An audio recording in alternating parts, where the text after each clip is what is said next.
Hello guys, അപ്പം ഇന്നത്തേത് നമ്മുടെ ഒരു ആലപ്പുഴ ട്രിപ്പ് വ്ളോഗാണ്. യെസ്, നമ്മുടെ പൂജ ഹോളിഡേയ്സിൻ്റെ ഭാഗമായിട്ട് നമുക്കൊരു 1 ഡേ ട്രിപ്പ് ആലപ്പുഴയ്ക്ക് പ്ലാൻ ചെയ്തേക്കാണ്.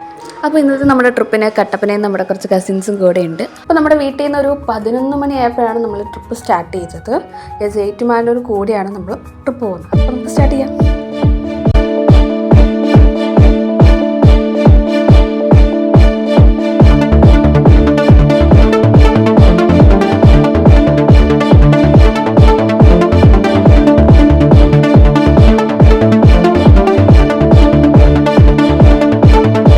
പാലായിൽ നിന്ന് സ്റ്റാർട്ട് ചെയ്യുന്നത് കൊണ്ട് ഏറ്റുമാനൂർ കൂടി തണ്ണീർമുക്കം ബണ്ട് ക്രോസ് ചെയ്തിട്ടാണ് നമ്മൾ ആലപ്പുഴയ്ക്ക് പോകുന്നത്. അപ്പോൾ നമ്മൾ ആദ്യത്തെ സ്പോട്ട് തണ്ണീർമുക്കം ബണ്ടാണ്. പോകുന്ന വഴിക്ക് ഫാമിലി ആയിട്ടൊന്ന് നിർത്തി ഒരു ഐസ്ക്രീമൊക്കെ കഴിച്ച് 2 ഫോട്ടോസൊക്കെ എടുത്ത് ഒരു ബോട്ട് റൈഡൊക്കെ ചെയ്യാൻ പറ്റിയ അടിപൊളി സ്പോട്ടാണ് തണ്ണീർമുക്കം ബണ്ട്. അപ്പം പോകുന്ന വഴിക്ക് തണ്ണീർമുക്കം ബണ്ട് മിസ് ചെയ്യരുത്. അപ്പം നമുക്ക് തണ്ണീർമുക്കത്തിൻ്റെ വ്യൂസിലേക്ക് ഇറക്കാം.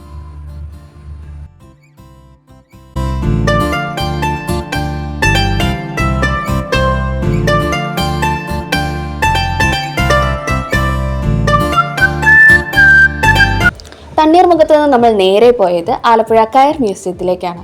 കയർ മ്യൂസിയത്തിൽ എൻട്രി ചാർജസ് ഉണ്ട്. പെർ പേഴ്സൺ 20 റുപ്പീസാണ്.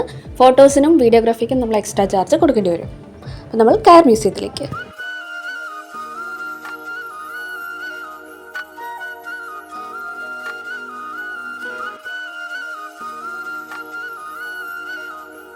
അവിടെ നമ്മൾ നേരെ പോയത് ആലപ്പുഴ ജെട്ടിയിലേക്കാണ്.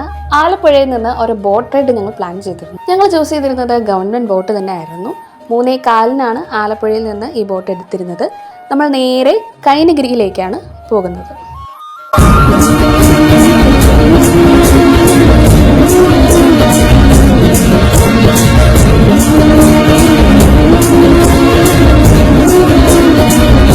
ആലപ്പുഴയിൽ നിന്ന് കൈനഗിരിയിലേക്ക് 1 അവർ ട്രാവലാണ്.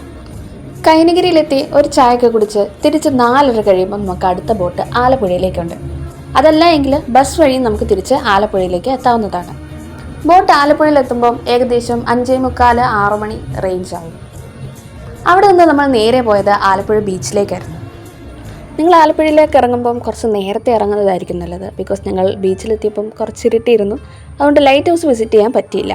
ആലപ്പുഴ ബീച്ചായിരുന്നു നമ്മുടെ ലാസ്റ്റ് ഡെസ്റ്റിനേഷൻ. അത് കഴിഞ്ഞ് നമ്മൾ നേരെ വീട്ടിലേക്ക്. അപ്പം നമ്മുടെ കുട്ടി വ്ളോഗ് ഇവിടെ ഉണ്ടാവുകയാണ്. Bye bye.